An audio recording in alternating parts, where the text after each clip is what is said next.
In the summer of 1843, when she was in her early 30s, Margaret Fuller decided to join the painters, Sarah Freeman Clark, and Sarah's brother, the Unitarian minister and theologian James Freeman Clark, on an extended trip west from her home in Massachusetts. Fuller was struggling financially after the early death of her father, but she was also becoming well known across Massachusetts as a gifted teacher, advocate of women's education, and transcendentalist writer. Her friends included the Alcott family and Ralph Waldo Emerson. This summer-long trip west gave her respite from teaching and a chance to collect her thoughts about the meaning and course of her life. She and her companions began their journey at Niagara Falls and traveled by boat through the Great Lakes, finally crossing Lake Michigan from Michigan to Chicago and spending several weeks on the Illinois prairie before returning home. So, what did Margaret learn? Many things, but let me emphasize one. She concluded that our first impressions are superficial and misleading because we enter unfamiliar spaces with too many preconceptions, and these preconceptions prevent us from truly experiencing where we are and who we are. Arriving in Illinois, Fuller writes, At first, the prairie seemed to speak of the very desolation of dullness. After sweeping over the vast monotony of the lakes, to come to this monotony of land with all around a limitless horizon. Oh, it was too dreary. Traveling across the lake and prairie, Fuller gradually opened to the beauty of what she saw.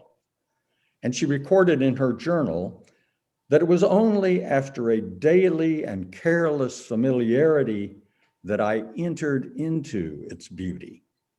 For nature always refuses to be seen by being stared at. After Fuller journeyed across the prairie, through the wildflowers, and had seen the sunset with that calmness seen only on the prairies, I began to love because I began to know the scene and shrank no longer from the encircling vastness. It is always thus with the new form of life. We must learn to look at it by its own standard. Fuller took her model for this respectful connection to the land from her encounters with the indigenous people whose historic territories surrounded Lake Michigan. Their cultures, she thought, infused the very earth itself. The ground above and below is full of their traces, she wrote. You have only to turn up the sod to find arrowheads and Indian pottery.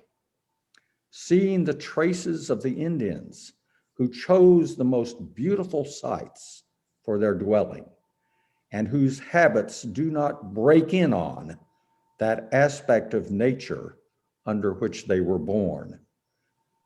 We feel as if they were the rightful lords of a beauty they refused to deform. By contrast, the newly immigrating settlers were largely unable to see any of this natural beauty. It speaks in vain to those who are rushing into its sphere. In her journeys, Fuller's life gradually inhabited a new landscape, defined by what she described as limitless horizon and encircling vastness. The prairie vista became for Fuller a metaphor of life itself. Reacting to her contemporaries who claimed that barriers posed by towering mountains or steep river valleys evoked the sensation that, for us, that limits are the sacred. Fuller replied to the contrary, that the distant horizon of the prairie had taught her a very different lesson about the sacred. I say that what is limitless is alone divine.